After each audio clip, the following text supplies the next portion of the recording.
Right. But that ain't what I'm thinking about. Gotcha. There's work to be done. Yeah, there's work to be done.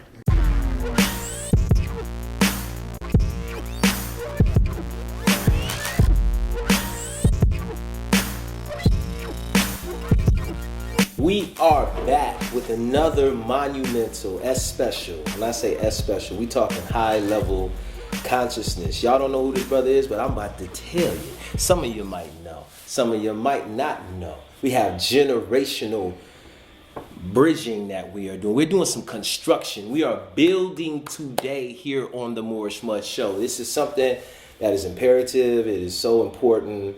We may have missed a few things the last few decades, few generations might have missed a little information, but now we are here with Brother Sabaji, aka Dahveed Nelson, aka the Godfather, aka the Grandfather, aka the paternal Adam of rap, R.A.P. Whether you want to call it rhythmic American poetry, whether you want to just call it whatever, mumble or the wherever you come from, whether we spitting spiritual, intellectual, or just the mud, the muck, the ghetto, the whatever, the feminine version, the aspect of what all that is, we owe, like break bread, like hats off. I'm talking ladies, when sachet, you feel me? It's some bowing. It's the kings and queens of all of what hip hop is to this day. We owe respect and love and gratitude to this brother right here, who is an aficionado. I'm talking about day one member of the Last Poets. Welcome, brother. Welcome to the show. Hey, welcome, man. I don't know if I can hang with that. What you mean? Hey, you did it. What you talking about? No, but I understand. I really appreciate the power of your introduction and the friendliness that we have developed in the brief time that we've known one another, because I think together we can accomplish a great deal of what we need as a community, and that is one of the major things we need is intergenerational unity. Yes. And if we can achieve some of that today, I'll be very happy. So I'll accept all your claims, except what? That is the Godfather. There was an article written about me in which the guy said, I want to call you the Godfather of Hip Hop. And I said, please, come up with another title. I don't, Godfather is a little bit cliched, and I would, if it wasn't a cliche, if it was just creative, I would love to be a godfather, if you understand. I mean, I am a spiritual father. Yes. So he called me the first prophet of hip hop. The first prophet, I like that. And my brother has the article over there, you can see it later on. Number one. But I'm back. Yes. With you, and I invite you back. We've been talking before. I invite you to. Yes, we've been building, man. This is. You said the whole. Yeah, that's the point. We are building this generational bridge, and I am honored to be in the presence of a dynamic executive of the building force. Thank you. Your generation, I told you that before, and I'll reiterate it. The '80s is the highest active generation. There are active individuals above the 80s, but there is no generation. As a matter of fact, at 85, I see my task to stimulate my generation so they ain't thinking about, for the most part, people in their 80s, 85 or so, they're thinking about resting. Right. And I'm thinking about let's keep going. Right. And rejuvenation. We were speaking about the rejuvenation process. Rejuvenation. And taking it. And so we're here, and beneath us generationally is the 60s. Yes. And they're pretty active, and stuff is happening. And then the next step to them is the 40s, and beneath you is the 30-somethings, and then the 20s with the teens. So that's two generations. And I mentioned my granddaughter is 18. Oh, wow. And I see that generation coming on. It's another whole vibrant energy that's coming on. So you're right in the middle though. And I'm happy to be here with, you are the first person I can really say that I have the deepest respect of your CEO status. Thank you, brother. Your status in the midst of the generations. Wow. You have shown me how well you represent. So I'm happy to be here with you and to do all I can to fulfill the objective of, what do you call the show? The Moorish Mudd Show. The Moorish Mudd Show. Yes. That sounds good to me. Yes. It sounds good to me. I'm glad to come and walk in the mud with you. Yes, brother. And ask for more. Yes. With the beautiful mud cloth coat you got my on mud there. cloth That's coat, what I'm saying. and recognize that I'm one of the Moors too. Yes. Yes, most definitely. This is a worldwide, that's why I say it's Moorish. Because that, and compromises everybody from them, North Africa, and being West, poetic, East. I can mistake what you said for more rich. Here. We'll take the gold too. We'll take it back to the gold and silver standards. Yes, Yeah. indeed. Well, I got me some copper. We got the copper. I see you got the copper. I got some copper and some silver. Yes, brother. And that's what that's time it is. the silver pharaoh's mask. That's a whole story. I like that. Yeah, silver pharaoh. Yeah, break that down a little bit about the Pharaoh's mask. If you will, please. If you will, please. Well, I will throw it right back to you because the silver pharaoh is a brother in your arena in the 40s, I'm pretty sure, who investigated silver as a standard and said that, and investigated Egypt and said there was all golden masks except for one pharaoh. He was called the silver pharaoh. And so the brother's a silversmith among other things. Wow. And he generated this mask and made a gift to me. That's beautiful. Yeah, and so, and this was equally beautiful. This is a brother I just met who on the spot, he presented this to me as a gift, and I said, I need a chain. He made the chain while I sat there. Oh, wow, okay. And so really, I'm blessed. Yes, brother. And again, so that's the silver pharaoh, and let me say this, to give it back to you, it's the people's pharaoh, because silver is the people's metal. Gold was the leader's metal. And you can see that gold is for the leadership, for the executive, for those who are making things happen. But the silver is for all the people. That's the common people. That's the common people. And so he said to the people, I'm the silver pharaoh. And where we are now, I'm working with Blair, and it's all power to the people. Yes, it's really about that. The last poet's perspective on that is, you got the power. So you got the power. And you can say that, but my job is to say to the people, you got the power. And they say back to me, you got the power. But I will not let them give me the power. I say, no, it's all power to the people. And that's what Blair and I are doing. So is that a good answer? That's a great answer, bro. I want to go back. Once we're on the, we were just talking about the last poets and that necessity. So I want to go back to where your enlightenment came from, like what you saw in your day that triggered. Because I know for me it was hip hop. So it was a few conscious rappers. I heard Big Daddy Kane say, "Assalamu alaikum." And I did not know what that word meant. I just thought that was something he made up to end the rhyme or whatever.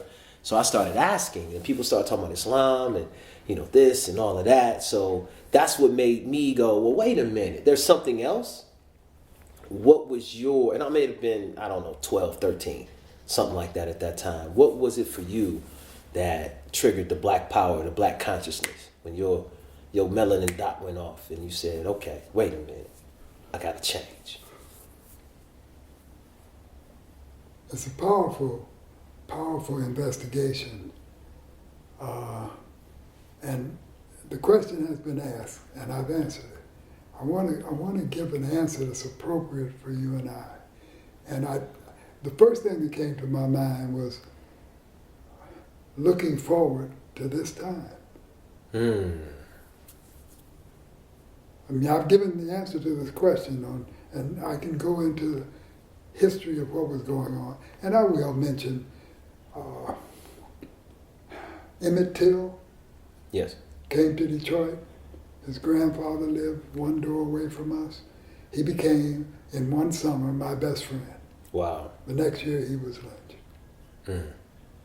So that's a real point that brought me into seeking truth, seeking a vision, seeking to understand life. What is this that's going on here? Right. And then, of course, the same year, shortly after his body was discovered in the spring, the Birmingham boycott started. Wow. And so from Emmett Till to the Birmingham bus boycott in the 50s, on up to the deaths of the Kennedys, and then Malcolm died in there, and King. And shortly after King died, the last poets were born. Wow. So that's a brief. I go in more depth. Yes. And you can find the answer on some of the other interviews that I've done, which we can share. But I think that's a good enough, because I think we have you have our dynamism. I don't want you to be interviewing me. I want us to be dancing. I want us to be dancing like we've been. Of course. And we've been dancing. And so I'm saying that question has been answered more in depth, but I want you to have, you feel me? I Yes, gave you an answer, yes. 3 steps that brought me in.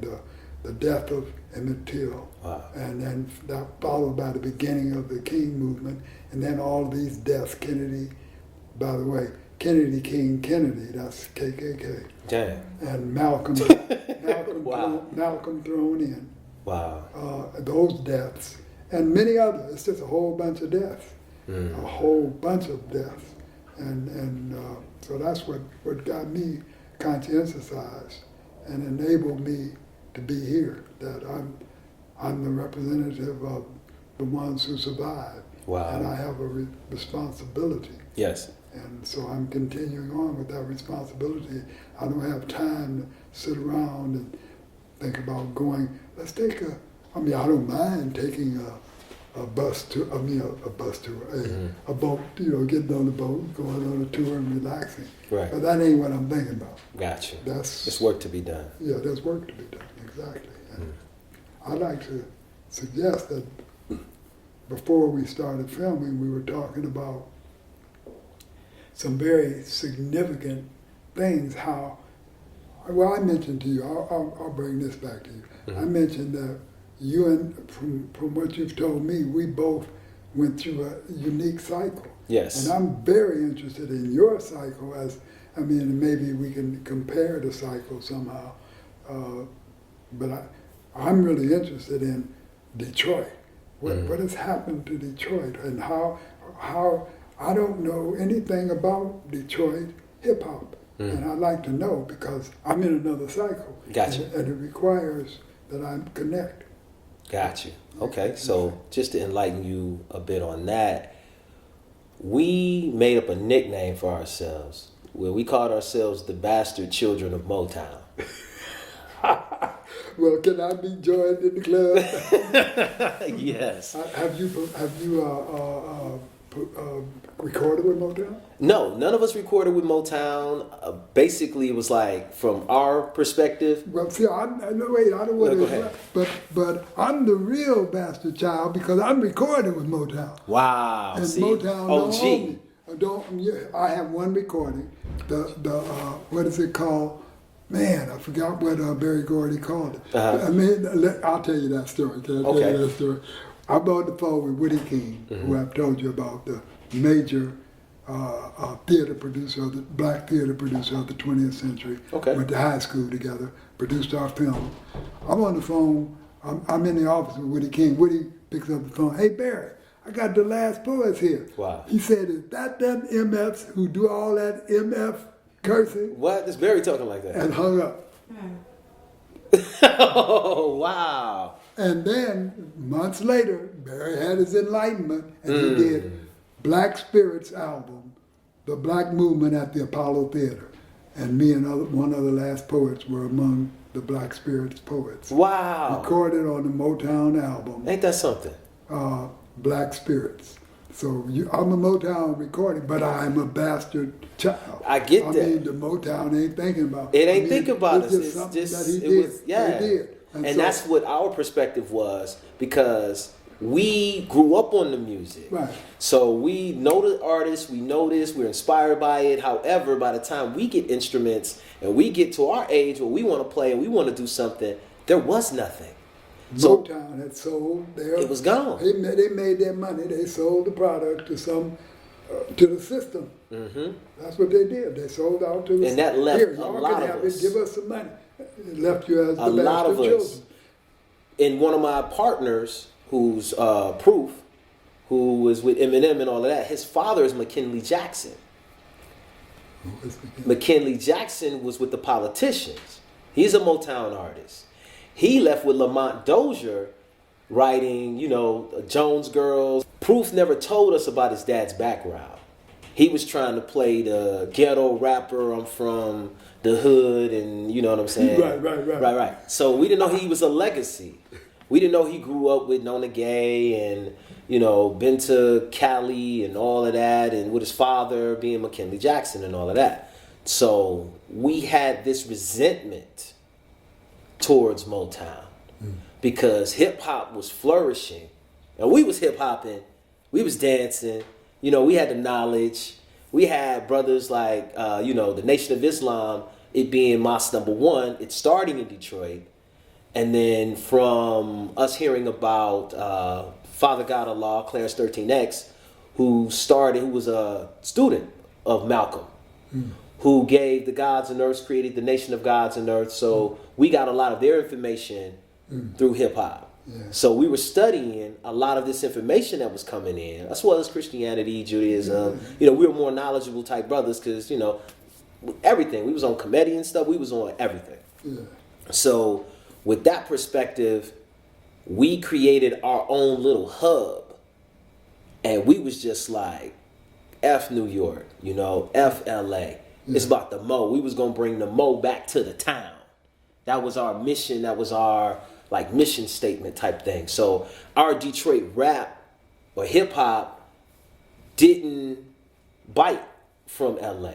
Because the funk and a lot of that was already made here. Going back to George Clinton, going back to Funkadelic. A lot of members in Funkadelic are from Detroit, Brides of Funkenstein, all of that. So we already knew our history, and we knew that we were the creators. So we would say, Detroit makes stars. We got this from a Nation brother. Yeah. He said, Detroit makes stars. Yeah.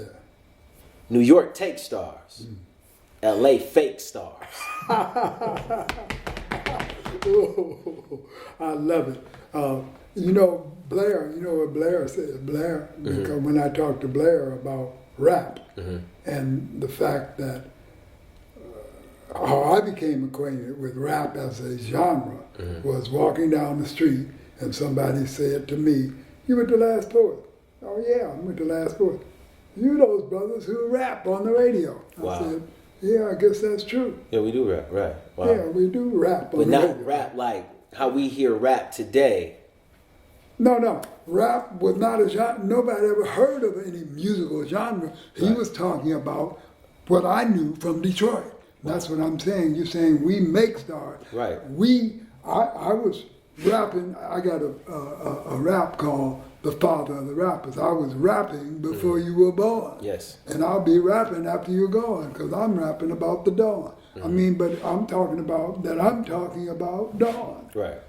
So rap to me was, and that's how I got to be who I am today. GG4, Saba G, is great grand four. FOUR, Father of the Universal Rapport. Oh, wow. And so rap comes from the word rapport. It always, and I learned it in Detroit. It wasn't New York. That's what Blair says. Rap came from Detroit. You heard it here. The D. The D. Yeah, so I'm saying I learned rapping in Detroit. Wow. My brother sitting over there who's going to be with us later, Mm-hmm. he would be famous for having rap sessions with the kids. I mean, this is what you do. Right. You know, I see you, man, I love rapping with you. Yes, brother, this is what we do. This is what we do. We've been rapping all morning. And last night. Last night and this morning. Yes. And so rap ain't no musical genre. Right. I mean, okay, I allow it to be. And they say rhythm and poetry. You had another rhythm. American poetry, rhythm and poetry. Rhythm American poetry. Yeah, that's good. That's fine. It's a genre. It's part of the game of the commercial game. It's the commercialization Yes. of something that never was commercial. Correct. That's what's happening. We didn't get on the stage. Last Poets didn't walk on the stage. We wasn't the Last Poets then, because that's another whole story. It came from my poem, the New Breed. The New Breed. That's So that's what the title of The Last Poets came from a poem Wow. by me called The New Breed. And in the poem I said, we are the last poets of the world. And so, but it's, rap didn't come from, we didn't go on stage as performers. Got you. We went on stage as people who were honoring Malcolm X on his birthday, May 19th, 1968. And we went on there to read our poetry or to share. I don't even know. Yeah, I guess I read some of mine. But my first poem, of course, was "Are You Ready?" And I mentioned to you earlier, Nina Simone does that poem in the film Summer of Soul. Yeah. And so we were doing poetry not as entertainers, not as performers, but we went on there doing a chant. Wow. Which the people at Howard had taken over, student movement, and they had said the chant, "Are you ready, niggas? You got to be ready." And we went on there singing that. Wow. I mean, that's what we did. And then I had a poem called "Are You Ready?" So this is a divine mission. Exactly. It didn't have any. So now, when you're talking about musical genres, it's the commercialization of what came out naturally. Right. The honoring of Malcolm X, the inspiration of the people, the sharing of your heart with the people. It's never been entertainment. I mentioned the New Breed. The leader of the New Breed coined the term inner attainment. Inner attainment. So I'm an inner attainer. Yeah, we do inner attainment. We don't do entertainment. I like that. I've never done entertainment. It's inner attainment. And so that's where we are. We're right back to where we are now at this divine moment. Yes. You mentioned that earlier. We're at a divine moment. Yes, we are. Everything that's happening is divine. And now I can see clearly. I've been sick for about a day, but it was Passover, and I had to be fasting, and I probably wouldn't have been fasting if I hadn't, hadn't a little upsetting. It wasn't no big deal, but it was enough to kind of get me to stop, right, and drink you a lot back of in water. order. Yeah, drink me a lot of water, drink some juice, but it was coming to this moment because our meeting is a divine appointment, and I'm just humbled by having the ability to walk uprightly enough so that my missteps can be overlooked to the point of me making it to my divine appointments. I like that. That's where we are. I like that. Because I heard you say that life starts at 82. Life begins at 82. So you're on the way. You're about halfway there. Halfway there. And see, the good thing about that is, I'm telling you, so you can be a little more circumspect about these next 40 years. Correct. Because that's going to be the end of a cycle. Correct. And at the end of that cycle, then you're going to begin the next cycle. Or if you ain't careful, if you're not circumspect, if you're not wise, you'll be like, you need somebody to help you begin again. Like I said, my friends and I'm not insulting you if you watch this program, but we need to perk up. When we get together, it can't just be. I have another thing in my Father of the Rappers. It can't be all boogie. It can't be all play. Mm-hmm. You got to check out the scene and have something to say. Mm. So the over 80 generation can't just be talking about what they used to do and who's well and who's sick. You got to take a deep breath and talk about what we got to give to this upcoming generation. Because there's a lot. There's a lot. It's a lot to give. I'm telling you, the guy and my brother, I'm talking about you, but I hope you don't see this as an insult. You got a lot to give. Mm. This retired judge at 85. Right. But you got a lot more. That's what I like for us to get together, not just get together to, chill out and look at some ladies. I ain't looking at the ladies. I ain't even looking at the ladies. Just chill it out and talking about what's going on. And, light conversation. Right. It's all. And so if we meet every Sunday, let's take one of those Sundays and have some serious conversation. I like that. I think that is very necessary because we owe it to you. We owe it to you. I'm saying you specifically, and all those who are like you. I think you're a very unique brother, but there are people who have some of the same spirits, people in your generation. Yes. And I ain't even just talking about us. I'm talking about, because we are who we are, but there are other entities, there are other iterations of various tribal associations on this planet. Correct. And you and I have in common that we're bridgers. We're bridging the gap. And me, I mentioned that because I have a young man I've been working with who's in your generation. Okay. And I love for you to bump heads with him. Okay. Because he's a head bumper. I'm an Aries too, so he's always, but his name is Justin Villaretto. This is you, Justin, if you listen. And he's 44. 44. If I'm not mistaken, he's 44. And he comes from a serious family background. And he's an Italian, named after the Emperor Justinian. Wow, okay. And he acts like, a leader. Justinian, you got that energy. Okay. But he's, when we first were together and dividing, I said, I'm going to Detroit and you're going to the Southwest. And he termed it herding the hippies. Herding the hippies. Yeah, so that's a whole... I can see that. That's a whole part of what's going on, that we're organizing ourselves as a tribe, and then we're reaching out to the enlightened people in the ruling tribe to say, hey, some of you have dropped out, but how about just refocusing? Yes. And let's share the leadership into the new age. I can see that, because there are a lot of brothers. Even when I was speaking to you last night, I was telling you about the order that we started. It was called the Order of Divine Reality. So the Order of Divine Reality, it was headed by a brother by the name of Amin Hamid. And he was heavy into the metaphysics and all of that. So a lot of this stuff we were learning all at the same time, even though he was 40.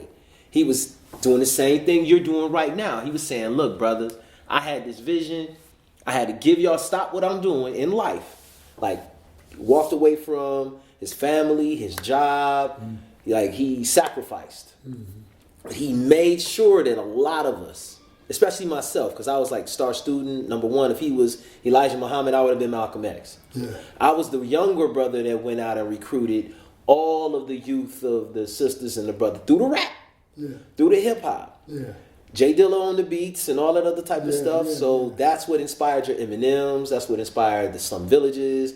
That's what inspired everything that came out of that sound. And then other people from Philly, the Roots, Common, all of them came over and started studying from us. So I met these brothers and sisters, Erykah Badu. All of them came to Detroit in the 90s. Said, what kind of butter are y'all putting on y'all bread? That's so amazing. That's why I'm going to continue to hear your story, because I need that.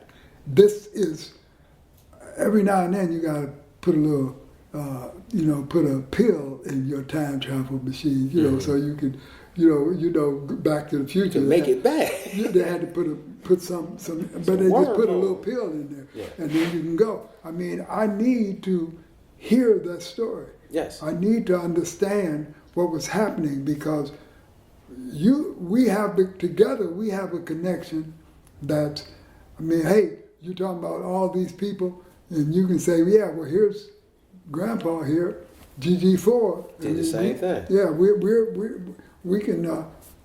I compare notes. I think I heard Erykah Badu giving, if I'm not mistaken, it was Erykah Badu was giving had a praise song for the Last Poets. Wow. And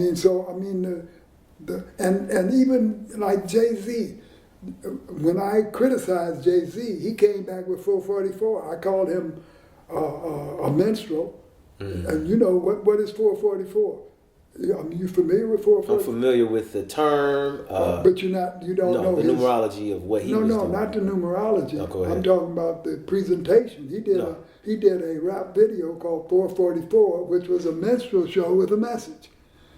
I said, Jay-Z ain't nothing but a minstrel, and he came back and said, I think now if it's the first time I said this on the air. If Jay-Z hear this, I thought you did it specifically in response to me calling you a minstrel to say, I'm a minstrel, but I can use the minstrelly to bring a message. Bring a message. And so that kind of stopped me in my track. But I'm saying all of this stuff is out there, and you and I coming together, we have the ability to reinforce one another in making an impact. Yes, and I think that's very necessary because these conversations and the information has always existed, just never officially been passed down to the next generation. Like my OG, he didn't quite make it diet-wise. You know what I'm saying? So he's kind of senile in Alabama. He's there with his son now. So he's in between dimensions. Right. So if I call him, he could tell me something. Oh, he's still deep now. Yeah, he'll tell you something deep, but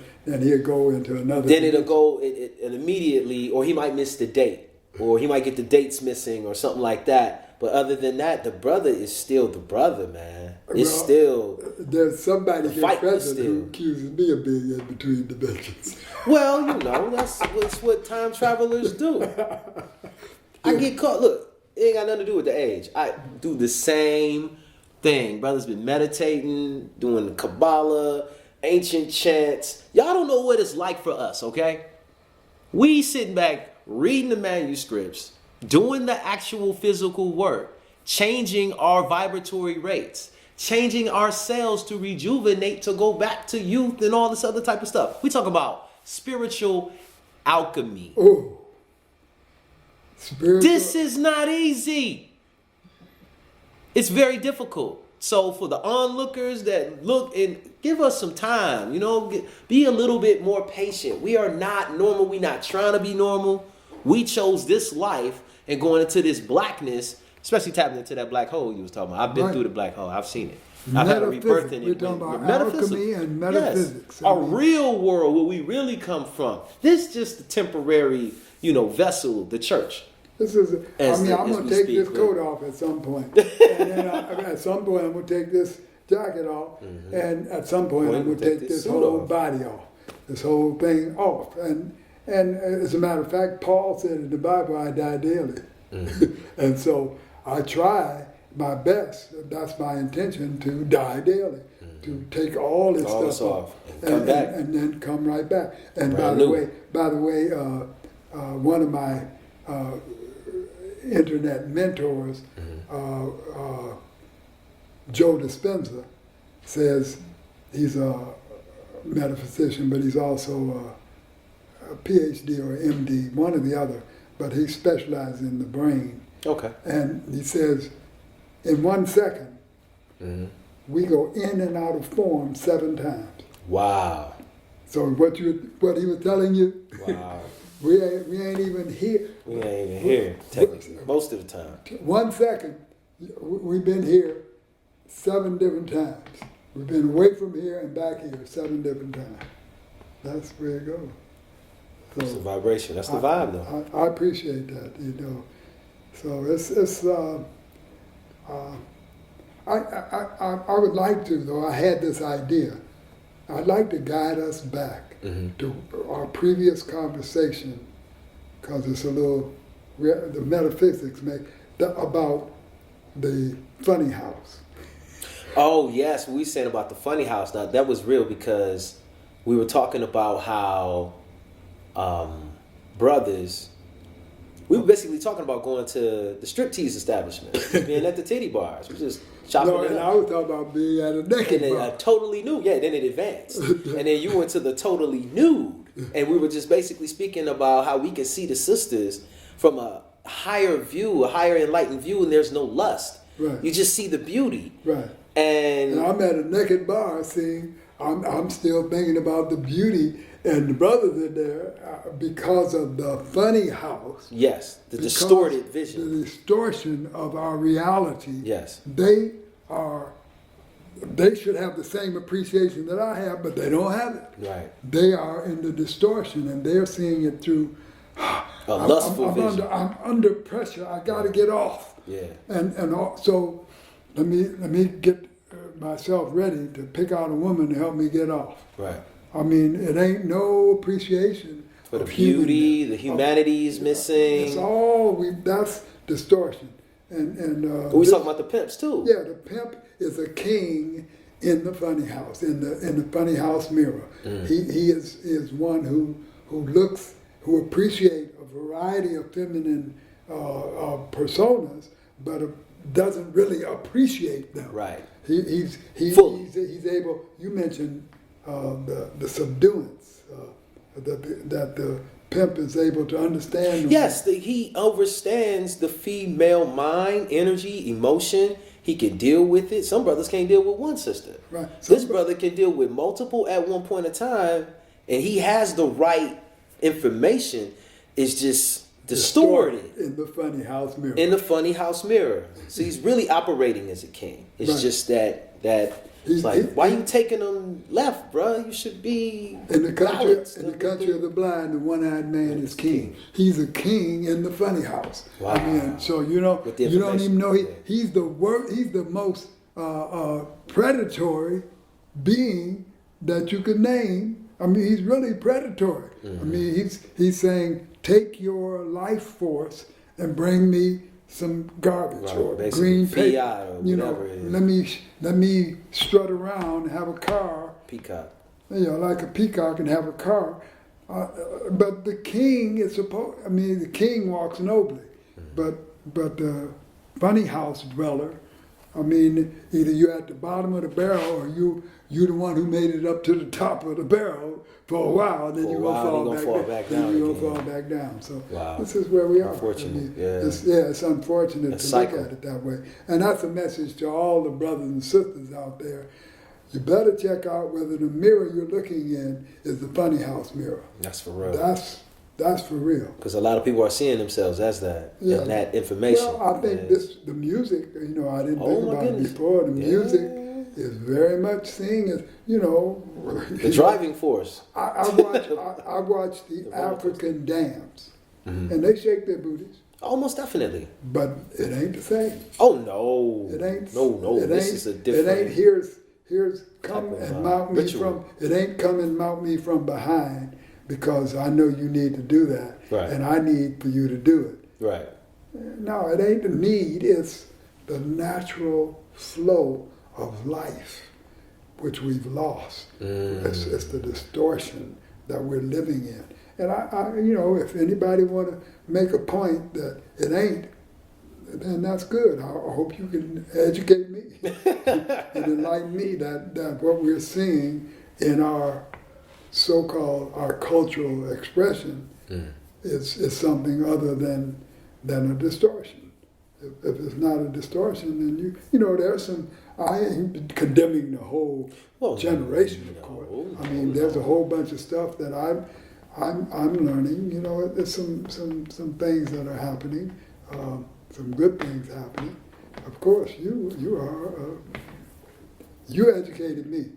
The first time we met, because you said, yeah, it's a different generation, and there are different things. And someone had said that to me before. But not quite like that. But no, they said it exactly like that, but they didn't back it up the way you did, to say, I'm in this generation doing my job, and this is what I've experienced. Yes. But just to say things have changed, and that which reminds me. Let me bring this to the fore. What's that? What is the proof is in the pudding? What is the proof is in the pudding? You know that saying. Yeah, I know that saying. I never really gave it any thought. But what does it mean? What do you mean you never gave it some thought? Because people Ain't say nobody never cliches. said that to you? Yes, they said it, but like the proof is in the pudding. But I'm You like, never said it? I don't think I've ever said that because I Okay. don't like pudding. I remember, no, for real, like Jello pudding pops. I go back to Bill Cosby with that. So I've always heard it, but I never really thought about it. Like it is what it is. Think about it for a second. It tastes. Tell me what the proof is in the pudding means I would say that and where it came from. I don't know where it came from. Okay. I'm going to tell you where it came from after you tell me what I it would means. say that for me, I think that it means that the reality is the reality. Like it is what it is, so to speak. Mm-hmm. And let's You just experience the the reality. experience, whatever that reality is. You experience it, and so then that you know what it is. you know what it is, right? Yeah, Because I'm with you. because you lived it. It's like having wisdom. You can have knowledge, but then you can know something. But once you've been through it, with the knowledge, it turns into wisdom. It's kind of like a warning. Whatever, this is your generation. Mm-hmm. This ain't, I'm looking at it from my perspective, Okay. from my generation. The proof of the pudding is in the eating. Got you. Is that clear? Yes. Ain't no question about it. You don't have to say I said it to you one time and you got it. Yeah, I get it. You're saying now, I never thought much about it. I just heard it. Just heard it. Now that's a generational difference. Wow. Your generation, no, prior to your generation, sometime in the scheme of things, the younger generation took our saying, a wise saying, the proof of the pudding is in the eating, and took it to mean you got what you just said, which is, I just understood what it means by you explaining the proof is in the pudding. Gotcha. You gotta get into life and live it To know that, yeah. to know what it's about. is. But that's fine. But how did you do away with the proof of the pudding is in the eating? You did away with it. Nobody, you never heard the proof of the pudding is in the eating until just now. And as soon as I said it, you knew exactly what it meant. Total sense. Right. But the proof is in the pudding, and that's the warning to the generations. We missing it's some good shit. for you to, We fucked up because we missing. No, but listen, it's just a matter, I wouldn't condemn it that much as you said it. I wouldn't condemn it that much. I would say, in your necessity Yes. to explain and understand life, don't step on the older generation that you eliminate some of their wisdom. Correct. Don't nobody say the proof is of the I'm getting ready to say the proof is in the pudding. Right. Don't nobody say the proof of the pudding is in the eating anymore. Because the proof of the pudding, the proof is in the pudding has taken over. Wow. And that's the same thing back to us. Wow. You and I have this meeting point, and that is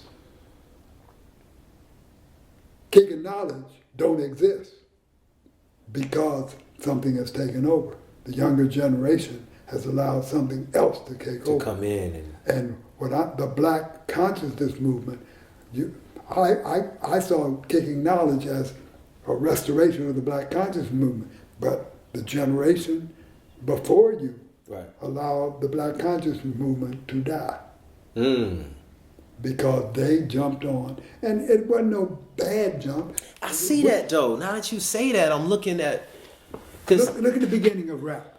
I'm walking down the street, and the Last Poets have had their split, and the group that's more popular produce a lot of albums. They're on the radio now.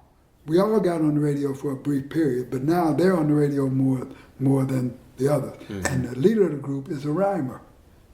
Jalal, he's always rhyming. And so I hear his latest rhyme. And then I'm walking on a college campus and I hear a rhyme. And I said, there's Jalal again. And it was, what is the name of it? Now, I'm getting ready to say, don't push me because I'm close to the edge. But that'd be too conscious. Mm-hmm. It was hotel, motel, holiday inn. If your girl won't go, then I said, I thought that was July. But somebody else then caught the rap drift. Caught the drift of the rhyme from July. Right. And that's the beginning of rap on the radio. The first rap I heard on the radio was the Sugar Hill Gang. And probably they were the first ones to get their record played. Wow. But it was a replacement of the drift of the last poets. Everything, the commercialization is replacing. And so if the younger generation is not careful, it's always going to be used to replace the more conscious thrust. Yes. I saw that happen myself with our hip-hop because it was very metaphysical. Brothers was wearing turbans and fezzes. The sisters was wearing all kinds of beautiful head wraps. It was like Erykah Badu when she first came out, before she came out. She didn't come out till like 97, so our Detroit hip-hop vibe thing we were doing, it's like 92, 3, 4, 5. So we're well into what this is. Detroit had a vibe. And then once I'd say people kind of felt like that was the fad or whatever, and the black thing, that's same thing y'all went through. That's enough. The drugs came in, but it was the pills. Yeah. It wasn't that the people said that's enough. The powers that be said we got to stop this. That too. And they put the drugs in, and then we like to expand our consciousness. Well, yeah, most definitely. And so it was we fell for the okie doke. It was another okie doke. The same okie doke from before. It worked. It worked again, and people just was like, well, that music ain't really selling like that. What y'all doing over there, man? Yeah, but y'all gotta change y'all flow, man. They basically wanted us to go to Jay-Z rap and do the minstrel thing, talk the drug thing, or the pep thing, or anything but come together and create. And we had the creation. That's the beauty of it. Yeah, I'm saying, but they want you to do anything but that. One of the last poets, Abiodun, said, "Oh, beautiful black hands, come together and create. Come together and create life. Come together and create love. Come together and create. See, this is the best of what the last poets did. Create, or bring the energy together and let's march into the future." Correct. And this is what you were doing. Yes. As I understand what you're saying. I don't know nothing. But then the forces come and say, no, we can't have that. What happened to the black movement? What happened to kicking knowledge? What happened to it? I mean, from one moment there would be a number of different groups. Rakim. I'll never forget my favorite line from Rakim. My mind is the third rail. I mean, he was doing a poem and he said, my mind is the third. That's a powerful metaphysical, alchemical concept. My mind is the third rail is where the energy flows. The electricity. And my mind is the third rail. I mean, I'll never forget that line. Yes, Rakim was one of them brothers. That's why I said Godfather, because it's like you would be, because they call him the God. Right. So you like the father of the God. So that's just clearing up the God. We weren't talking about, Mario Puzo or none of that. We talking about consciousness. Yeah, and it is, but they cliched it. That's why. Yes. Because they cliched it into. And it could be mistaken as into Mario Puzo and then, but that comes back that they call me the first prophet of hip hop. And now today, I would say that today, more than anything, it's one of the great days of my life because I feel like I understand what it means to be the first prophet of hip hop. Brother. It's like I look forward to this day. Yes. This is the day I look forward to. Felipe told me of the last poet. He said, "You need to go." I said, "I'm going to Amsterdam because the woman who wrote the last poets have a novel, a fictionalized. Oh wow! A historical fictional novel. Okay. Called The Last Poets, and it was produced in Amsterdam and made this woman a star. Wow. She got 3 other books she'd written at least after that, in the same style, fictionalized. Fiction, right. Fictionalized novel. history.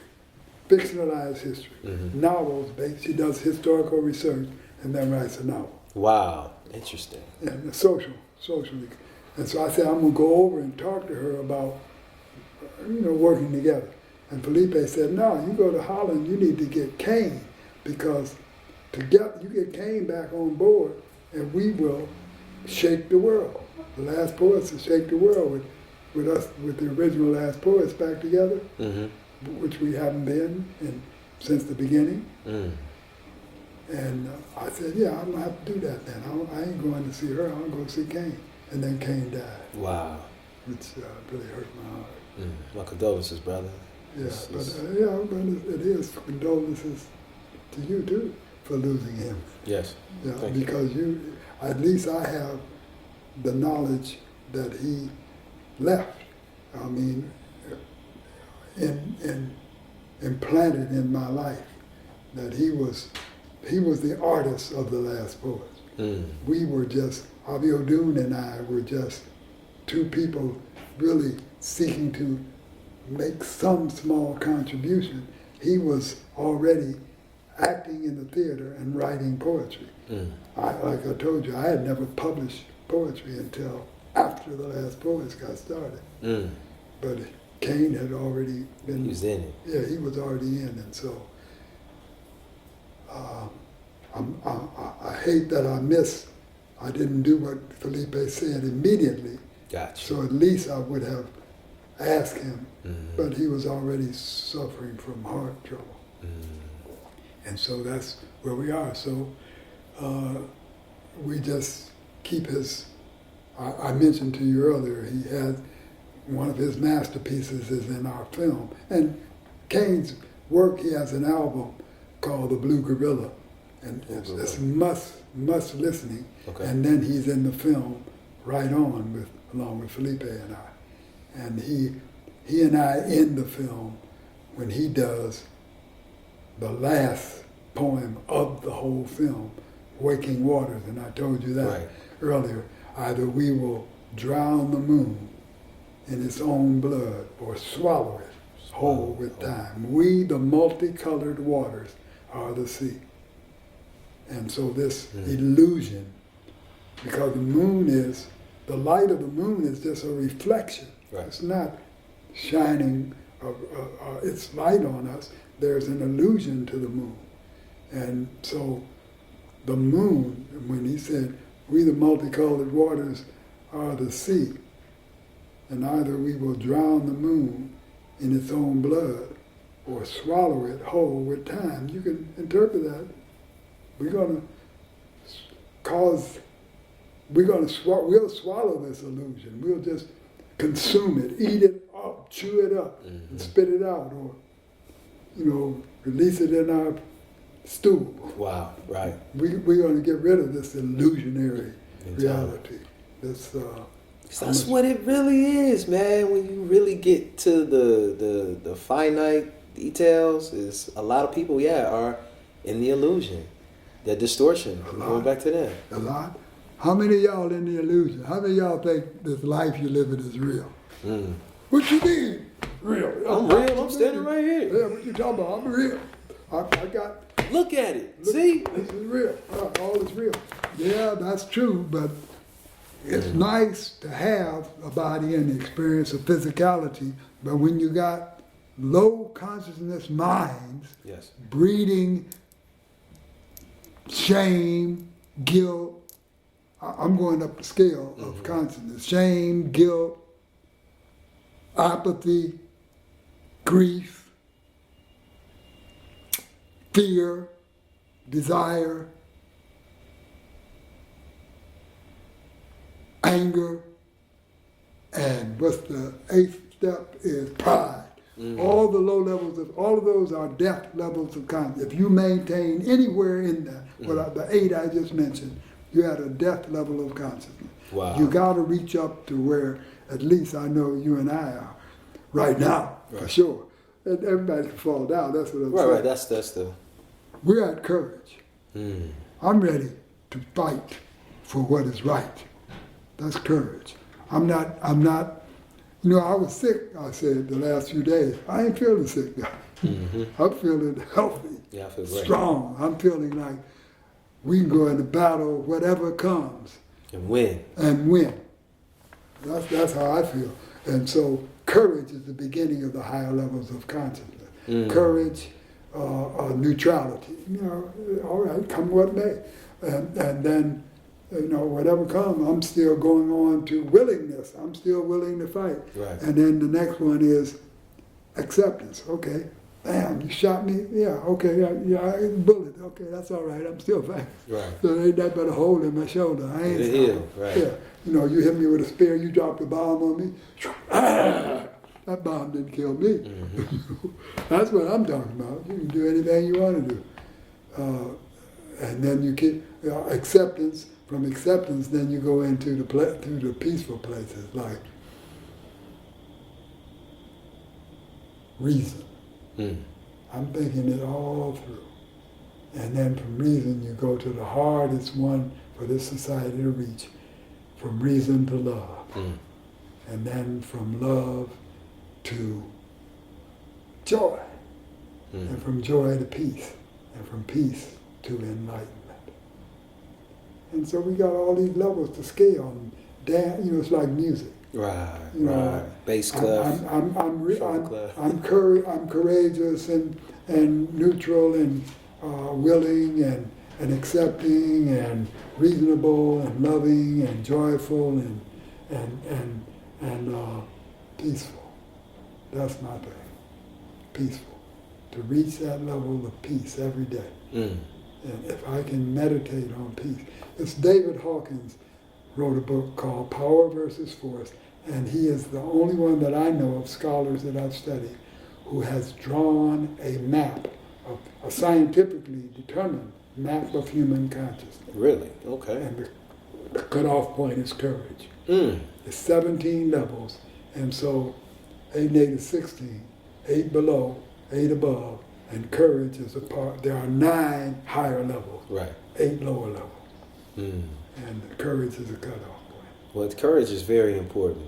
Courage is, in our order, we used to say, in order to just deal within our order, it took 3 qualities: sincerity, commitment, and courage.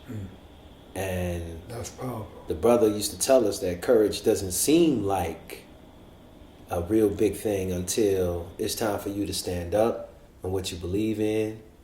You know, It's the beginning of life. yes, it's taking that It's the step beginning to of say, living is courage. Mhm. You have to have courage to live. If you don't have courage, then you're going to die sooner than later. wow, And that brings me back to the point, you don't have to die. right, Death is an not illusion. real. It's not real. And so you can transition, and we're living in the age that you can transition by choice, Yes, by being committed and being courageous. And if you ain't practicing courage, hmm you will die. that is very, very, very sincere, brother. If you can't reach I out. see it. It's like you, as an individual, you got to stand up. There has to be some level of where you say, enough is enough. Stop the madness, or, you know, even looking in the mirror, like Michael Jackson, The Man in the Mirror. I've been listening to that song a lot lately. My children, my girls like it, and they've been singing it, and they played it one day. I've been singing. And that's just the energy. I'm looking. I hear it different now. I'm It's like, fighting with the man in the mirror. I'm asking him to change his ways. I mean, it's real to me. I've got to change. your consciousness Has to creates your world. You gotta. Your How you consciousness think has is to be how out. you believe and act. If you're not enlightened Mm. continually, then you got work to do. Right. I'm not enlightened continually. I got work to do. Still got work to do. But I'm at peace more than any other, intentionally at peace more than any other place. Now, you know, peace is 17 levels. It's more than 1/17 I'm at peace. Gotcha. So that's one thing. And then it's less than 1/17 I'm in them lower levels. Mm-hmm. So I hit the lower levels sometimes. We all hit the lower levels. It's, Yeah, it's a part of the process. Shame is my enemy. I mean, that's the lowest level. And when I was a child, I have had the experience of my grandmother doing the potty training. I was 2 years old, and I had the experience of her telling me I should be ashamed because I made a mess intentionally. And when she told me I should be ashamed, then I have it's a programming. It's a programming that I have a problem dealing with shame. I bring myself as and when I see it, it's more and more, it's loosening its hold on. Yes. But it don't have a big hold, but I fall into I have a question. Are you familiar with yantras? Yantra? Yantras. No, I'm familiar with mantras. Okay, mantras. Now, I'm glad, because we're talking about Sanskrit words. And this is something I learned just because I dove heavy into the Vedic text. Now, when my elders, it was his brother by the name of Ahmed, Felix Porter, and he came to us with this book called Tools for Tantra. Now, in this book called Tools for Tantra, there's a bunch of these yantras. These are just different colorful geometric shapes with a bindu point, so a dot in the middle. You stare at the dot and you repeat the mantra 108 times like you would chanting Hare Krishna, the beads or whatever. Right. So you got the Sanskrit word. We know what Sanskrit, it's ancient. You can't even, there's no curse words in Sanskrit. So it's totally positive for your vibe, energy, all of that, vibratory rate, all of that. It calls on, opens the chakras up, that kind of thing. So you stare at this stare at this yantra, repeat the mantra, and subliminally, the colors, the shapes, all of that heal, of course with the word, heals or reprograms your brain automatically. I have been doing this since the order days. The first yantra they gave us was Tripura Bhairavi. That is one of the wives of Shiva, one of his incarnation of wives or whatever. So she ain't no joke, because to be with Shiva, we talking about a destroyer, but not a destroyer of men, a destroyer of the mundane, a destroyer of the lower levels. Or the disintegration of that which is time to pass out of this reality. Reality, yes. And go on into another form. And somebody has to kind of help shepherd that process. Yes. So with that, coming from that Shiva cult, that's something like, I got like an exorcist type thing. So when people telling me they got issues, something like that, I'm like, look, man, I got a book for you, bro. Yeah. That it's just a little bit of meditation a day. You'll surprise yourself. It'll be like it never existed. You're doing the yantras every day? Not as much as I used to, but it's different ones. Well, see, this meeting again is a divine meeting, because I have a lot of practice and I could go, but I've been kind of focusing on mundane practices. Walking, and I even slacked off my walking, but I got a lot of technology I've been using. I meant to bring one of my pieces with me, but we'll get together. Yeah, we'll get together again, bro. I got some technology that I want to share. But I have a whole yoga, qigong systematic that I usually do every day. I haven't done it in a couple of months though. And so it's perfect for now because I've never done what you just described. Have you ever done the qigong with the weights? No, I never done the qigong with the weights. We got the qigong with the weights. Okay. When we was, because like I told you, we went to the tantra, all of that. So the cobra breath, how to, bring up the energy from the orgasmic to the chakras, recharge, bring the cobra hood up, that kind of thing. And yeah, man, this is like we was talking about rejuvenation. Yeah, rejuvenation. We were taught about the what you said earlier, reversing the aging. Reversing, yes. That's my commitment, reversing the aging. That cobra breath can do it too. That helps. It's like it's a bunch of little different things that So when you brought that up, I said, wow. It just took me back to my first days in class, and the brother would have us read affirmations, reprogramming our pituitary glands, our pineal glands. It's so real that when you're talking about what you've gone through. I passed through Detroit and had some powerful experiences, and I mean, in every decade, I've had some powerful experiences, but it wasn't until recently that I spent some time living in Detroit again. Mm-hmm. Only in the last 5 years at the most. Mm. Wow. And so, but I've been in every decade. I've been in Detroit, and when you mention it now, it makes sense to me because I have some deep experiences being here, and something was happening. This is a holy city, man. Yeah, and you're right. I mean, I've identified Detroit as the black capital of the world. Wow. Okay. We call it the strongest point of God's right hand. Right, and it's the same thing. The strongest point of God's right hand and the black capital of the world, because Africa. It waves through space. Right? Africa is waves at everybody. Africa is going to stand up from being the bottom of the barrel continent, just like black people in America are the bottom of the barrel in America.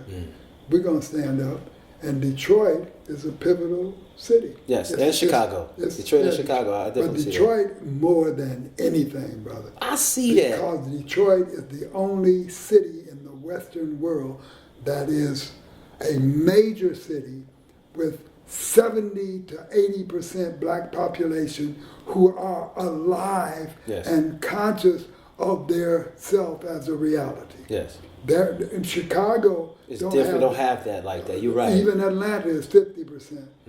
They don't have it. Nowhere else do you have a large metropolitan area, and their Western civilization is asserting. Why you think we're having the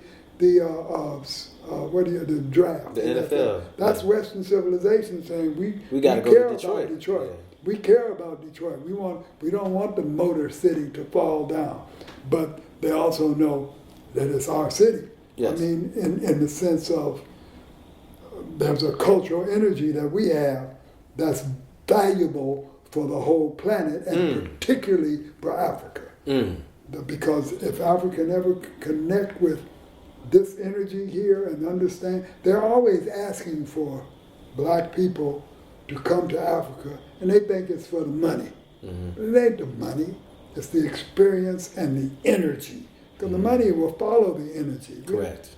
There's a group of people who said we want to move, who has a movement. We want to move from a consumer society to creative society. I like that. Money will disappear in a creative society because there will be creative exchange. I can see that. We're having a creative exchange right now. Yes. I love it. I love it, brother. Thank you. This is beyond finance. You couldn't put a price on what we're doing here today. No, this is priceless. This is everything we were talking about. But I'll take it back. You can't put a price on it. Well, we can do whatever we choose. Yeah, you can't equal its value with a price. But making something like this, as a matter of fact, even though it's priceless, people should be paying for this. I agree. I think that us as being those, what we call griots or priests or learned men, I've heard of a tradition, and I think it's in the Jewish culture. I'm not familiar. Probably in the Hebrew culture. Hebrew culture would say that like that, yeah. Hebrew culture, that if there is a but a priest, let's just say, the high priest. A high priest. The high priest born, everyone sees that from childhood. So he's nurtured. She's nurtured. They don't allow this person to work. Right. Because this person has to do the prayers, the high priest work, the yantras, the meditation. Right. They need that time and that space in order to get that contact with the black hole, so to speak. Come back with that knowledge. Right. Come back with that information. Yes. Being that king, being that one with, one who walks with God, so to speak, for the tribe, for the family. Yeah. And so that is how the money gets attached. They got to spend some money. They got to spend some money. We live in a money situation. Right. Everybody got to spend the money on the priest. That's where you get the idea of going to church and make an offering because that spiritual energy has financial value. And so that's why I said you can't put a price on it, but at the same time, it has to be of value.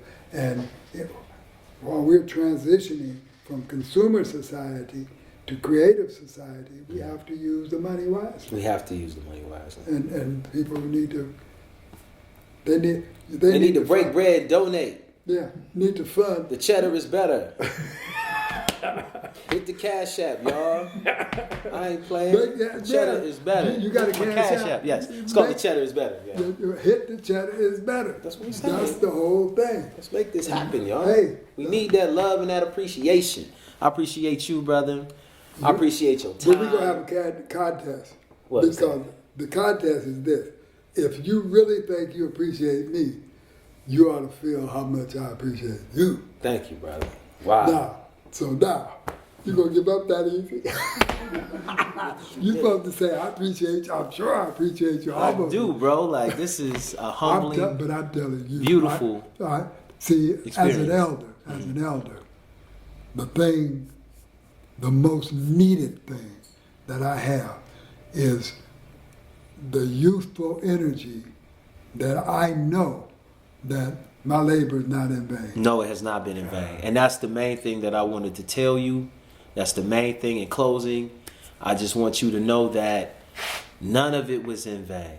I see it now. And now I see my position as an elder to the youth that came behind me. Because I'm looking for them like, where the hell is everybody? They there. 2 generations are out ahead of you, and 2 generations are behind you. And you're in the middle. Very valuable. Most important, the fulcrum. You get the proper fulcrum, you can move the world. Thank you, brother. Thank you. Thank you. Peace and love. Peace and love. Moorish Mudd Show. We did it again. Peace and love. Moorish Mudd. More rich mud. More rich. I like that. The cheddar is better. Peace. Peace.